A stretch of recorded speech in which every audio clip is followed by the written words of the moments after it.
A educação na Grécia Antiga. A Grécia Antiga é dividida em 5 períodos: o pré-homérico, homérico, arcaico, clássico e helenístico.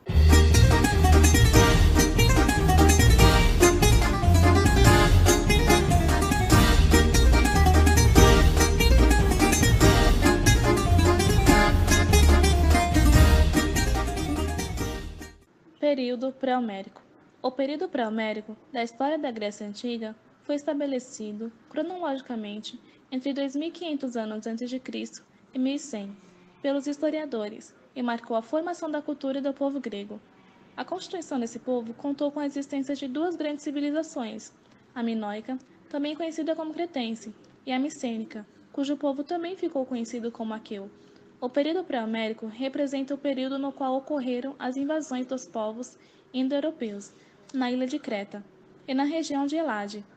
A miscigenação com a cultura da civilização minoica denota uma fase de invasões de novos povos, o que mais tarde uma violenta invasão geraria a primeira diáspora grega. Durante esse período, o povo grego foi constituído pelas culturas de minoicos, micênico e de outros povos que se instalaram na região, como dórios, hélios e jônios. O período homérico ocorreu entre os séculos 12 a.C. e 8 a.C.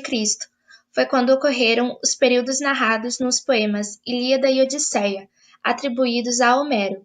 Não há fontes históricas para se estudar esse período, a não ser por esses poemas. Acredita-se que esses 2 poemas foram escritos no século 6 a.C. e que Homero apenas escreveu as histórias que foram sendo transmitidas oralmente. Nesse período, a escrita desapareceu e a população era organizada em gênos, que eram famílias grandes que funcionavam como unidades econômicas, políticas, sociais e religiosas, que assegurava a subsistência do grupo.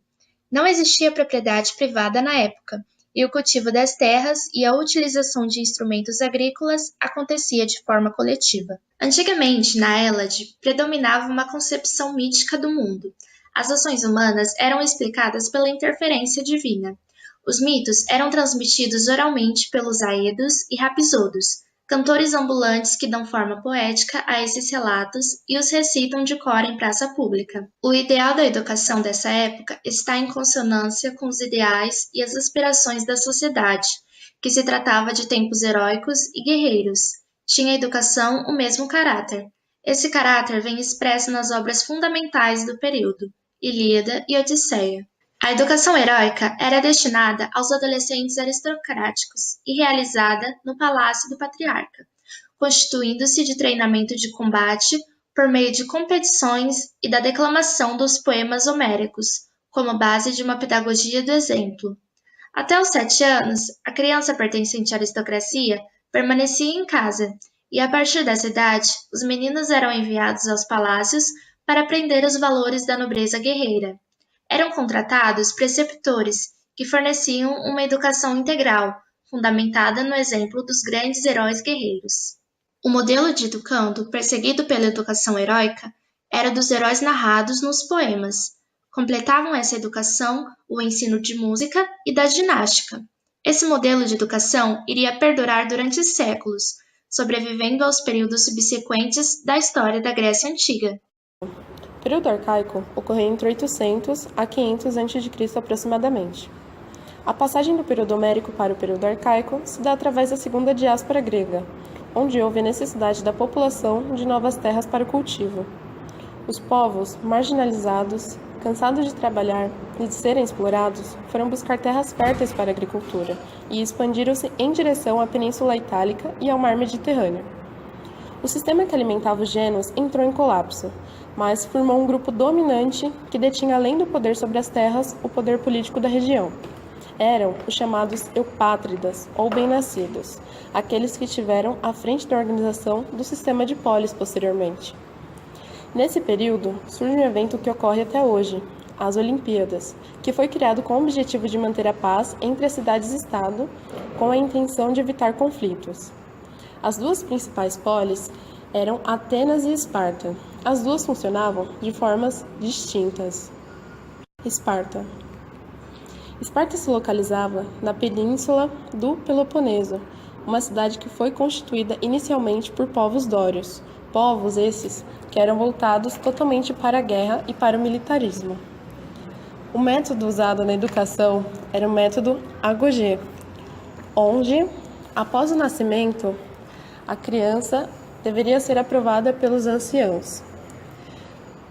Caso isso ocorresse, ela era devolvida para a família. No entanto, se notasse alguma deficiência, fraqueza ou qualquer manifestação que fosse contra o desenvolvimento para a guerra, a criança era executada. Dos 0 aos 7 anos, as crianças ficavam com os pais. A partir dessa idade, a educação era pública e obrigatória, e eles não podiam escolher o tipo de educação que iriam dar para os filhos. Até completarem 12 anos, o ensino era baseado nas atividades lúdicas, e conforme a idade ia aumentando, o treinamento era mais duro e rígido. Os meninos tinham que aprender a suportar todo tipo de provação, como fome e frio. Já as meninas tinham aula de educação física para suportar bem a gravidez e gerar um guerreiro saudável. Atenas. Atenas se localizava na Península Ática, inicialmente constituída por povos jônios. Não havia a possibilidade da agricultura, por isso Atenas passou a fazer intermediação comercial entre as cidades e estado, passando a valorizar o indivíduo, já que precisava de pessoas com uma boa oratória e poder de persuasão para as relações comerciais. A educação ateniense era voltada para a formação integral do ser. Ao completar os 7 anos, as meninas eram encaminhadas para o gineceu, parte da casa na qual as mulheres desempenhavam seus afazeres diários, enquanto os meninos iniciavam a alfabetização, educação física e musical. Com o tempo, à medida que aumentava a exigência de melhor formação intelectual, delineavam-se 3 níveis de educação: elementar, secundário e superior. Por volta dos 13 anos, o menino completava seus estudos elementares e iniciava o estudo da matemática, geometria e astronomia. Já as crianças mais pobres se orientavam em busca de um ofício. Já as famílias ricas continuavam os estudos sendo encaminhadas ao ginásio, onde, dos 16 aos 18 anos, era feita a educação voltada para a formação do cidadão, através das 7 artes liberais: gramática, retórica, dialética, aritmética, geometria, astronomia e música. Através desse modelo de educação, surgiu com o tempo o primeiro formato de democracia. Período clássico. Atenas havia se tornado o centro da vida social, política e cultural da Grécia, em virtude do crescimento das cidades, do comércio, do artesanato e das artes militares. Atenas vive seu momento de maior florescimento da democracia. Houve uma exploração nas artes, literatura e filosofia marcou definitivamente a herança cultural do mundo ocidental. A pedagogia ateniense praticava o ensinamento em 3 áreas: ginástica, que além de preparar para a guerra, tinha o objetivo de trazer o equilíbrio entre o corpo e a mente. A escrita cabia o papel de aquisição e transmissão dos conhecimentos, e a música para moderar e proporcionar a atração pelos prazeres e proporcionar o equilíbrio sobre o uso dos bens criados. Com a chegada da democracia, o poder sai das mãos da aristocracia e esse ideal educativo vai sendo substituído por outro. O ideal da educação do século de Péricles é a formação do cidadão. O cidadão somente se faz cidadão a partir do momento em que exerce seus direitos de opinar, discutir, deliberar e votar nas assembleias. Dessa forma, o novo ideal de educação é a formação do bom orador, ou seja, aquele que saiba falar em público e persuadir os outros na política. A antiga educação baseia-se na ginástica, na música e na gramática. Deixa de ser suficiente. Então, é que o ideal educativo grego aparece como paideia, formação geral que tem por tarefa construir o homem e como cidadão. Platão define paideia da seguinte forma: a essência de toda verdadeira educação, ou paideia, é a que dá ao homem o desejo e a ânsia de se tornar um cidadão perfeito. O ensina a mandar e a obedecer, tendo a justiça como fundamento.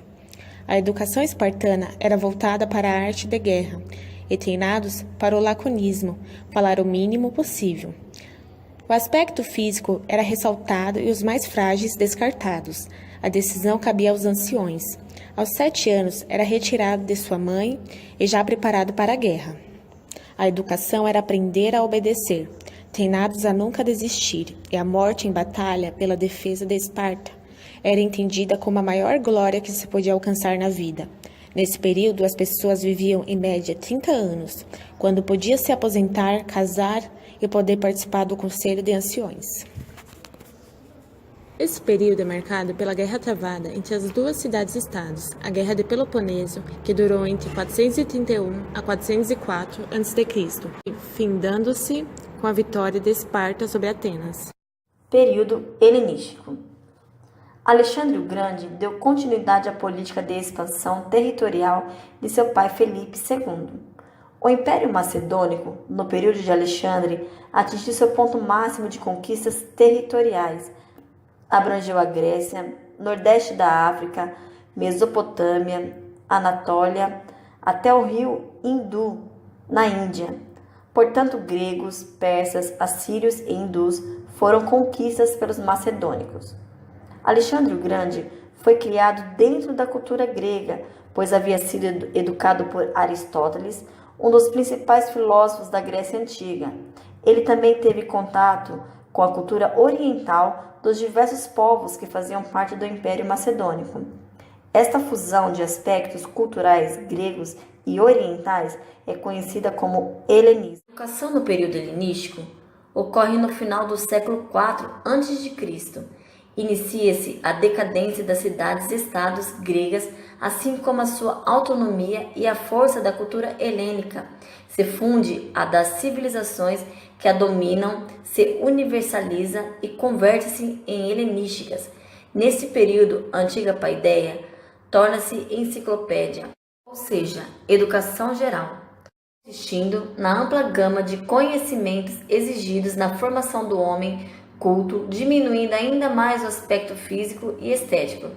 Nesse período, eleva-se o papel do pedagogo, com a criação do ensino privado e o de desenvolvimento da escrita, leitura e o de cálculo.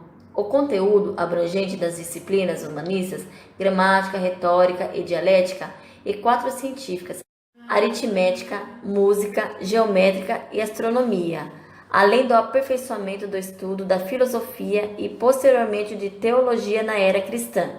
Inúmeras escolas se espalham e da junção de algumas delas, academia e liceu, é formada a Universidade de Atenas, foco importante de fermentação intelectual, que perdura inclusive no período de dominação romana.